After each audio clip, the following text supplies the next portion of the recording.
আসসালামু আলাইকুম। আমরা আজকে পেঁয়াজ বিক্রি করলাম। পেঁয়াজ হচ্ছে আজকের বাজার রয়েছে হচ্ছে 1300 টাকা করে। আমরা পেঁয়াজ বিক্রি করেছি হচ্ছে 1250।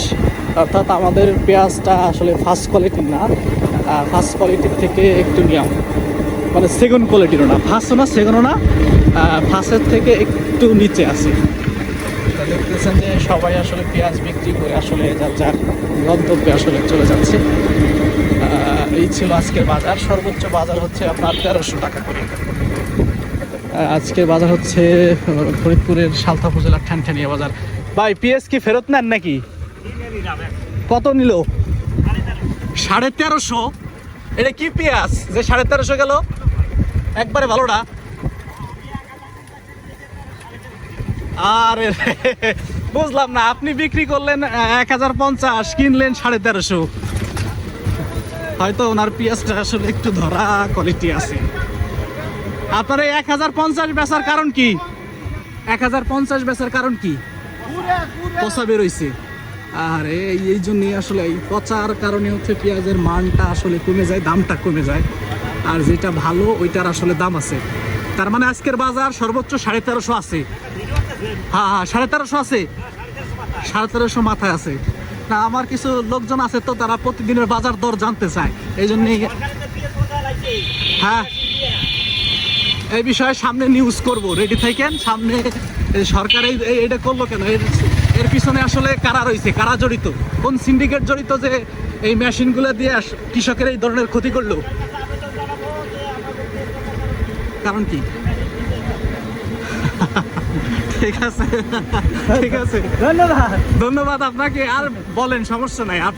কৃষকের মতো করে বলবে, তার সমস্যাগুলো না বললে আসলে সরকার পদক্ষেপ নেবে কিভাবে?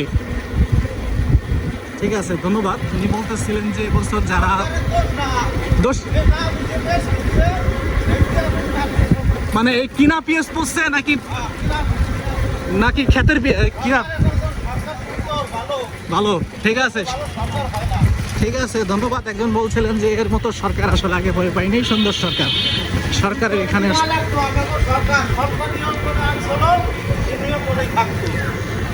ঠিক আছে, কি করবেন আসলে, কথা আপনারটা একদম কারেন্ট।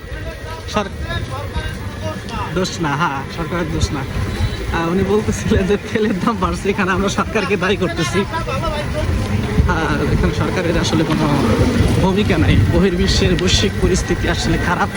এই বৈশ্বিক পরিস্থিতির কারণে হচ্ছে দেশের পরিস্থিতি আসলে নাজুক। উনি বলছিলেন যে সরকার বারবার দরকার।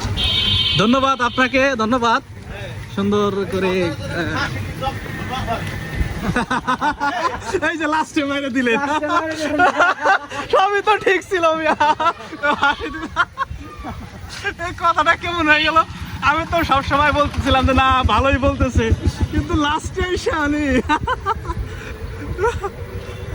ঠিক আছে, বর্তমান যে পেঁয়াজ সংরক্ষণের জন্য যে মেশিনগুলো আসলে দিয়েছে, ওনারা বলতেছিলেন যে এই মেশিনে পেঁয়াজ সংরক্ষণ করে পেঁয়াজ আসলে পচছে, পেঁয়াজ ব্যাপক হারে পচে যাচ্ছে। এই মেশিনে আসলে সংরক্ষণ করতে পারছে না। এর পিছনে দায় আসলে কাদের? এটা কি সরকারি কর্তৃপক্ষ পর্যাপ্ত পরিমাণে পরীক্ষা নিরীক্ষা করে কি দেয়নি, নাকি কোনো এজেন্ডার মাধ্যমে কিছু স্বার্থ হাসিল করার জন্য এইগুলা বিক্রি করার নামমাত্র বিক্রি করেছে? তাই এটা আসলে কর্তৃপক্ষের কাছে একটা প্রশ্ন, এবং এর জন্য হয়তো সামনে যারা কৃষক রয়েছেন তারা বলছিলেন যে আন্দোলনও করতে পারে। তাই